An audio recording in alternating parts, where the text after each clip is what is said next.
Right, just wanted to do a video to introduce everyone to our new manager, who we've appointed today, Liam Errington. Lots of people already know him from the episodes because he did have a stint with us previously in the season as our assistant manager to Rich, so he knows the club very, very well. But I thought this would give everyone an opportunity to hear from Liam. Obviously now he's coming in the capacity of first team manager, previously he was assistant manager, so obviously things are going to be done the way that he wants things to be done now. So I thought it was a good opportunity for us to be able to fire a couple of questions over to Liam and just find out a bit more about what his plans are over, the closing end of the season. I think we've got, about 13 games left, including cup games, and it gives everyone an opportunity to find out what Liam's plans are. So cool. I think we've got a couple of questions, haven't we, Lee? So yeah, firstly, mate, congratulations on getting the job. I think it's a really good fit. Obviously, I've been watching things from the outside, and I think firstly, Rich has done an excellent job to get the boys where they are. I think from the questions that I think T wanted me to ask was, how do you continue the good form? I know there's been a couple of blips against the lower league sides, but how do you continue in getting the boys promoted? Well, it's a good bunch of lads, good players who have played at a good level. I think it's just about being a bit more organised, being sort of a PE teacher background. Like everything has to be organised days before. I think it was a little bit sort of, that's why I didn't like it, a little bit ad hoc, sort of bit at lastminute.com, and I like to be organised, get everything prepared, so we know what we're doing. When we go out on the pitch, the preparation continues. With that, just like making a bit more structure, using the tactics board a little bit more, working on them things in training. You've got the chips that, I don't know how much they cost. We never seem to use them. We've got the VEO. We should be using this stuff within our team talk, within training, within not just, look at my goal on the socials. All the stuff that is being paid for that costs a lot of money. It's something that I was interested in years ago, even when I was Connecticut manager, back when the little chip used to be something you put in the boot. Yeah.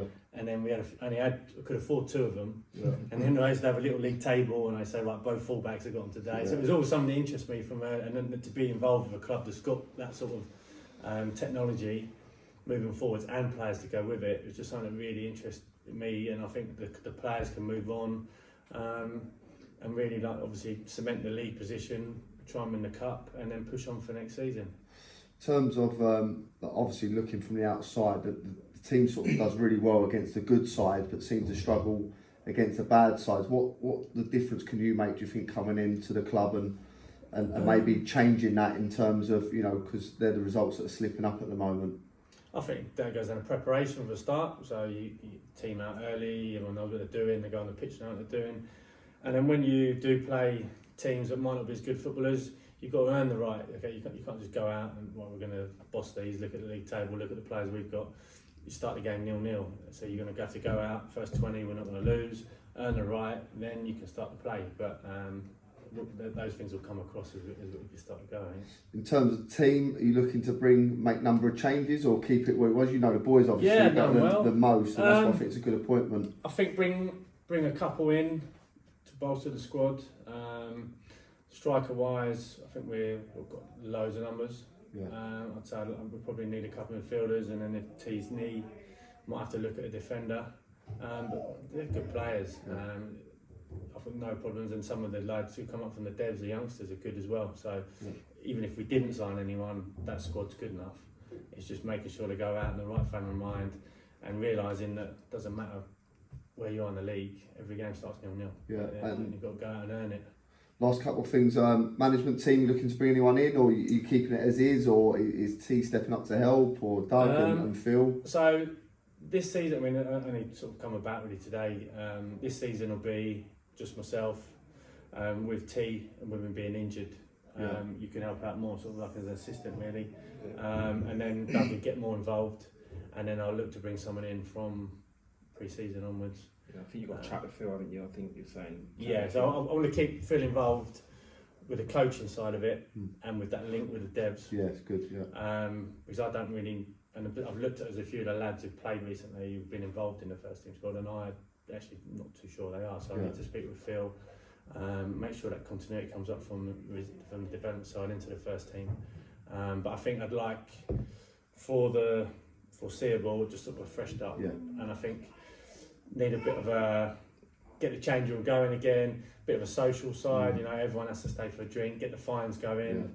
I think with Josh leaving, new club captain, and make their responsibility to sort of they take charge of the change rooms. So I don't need someone else. They'll take charge of the change rooms.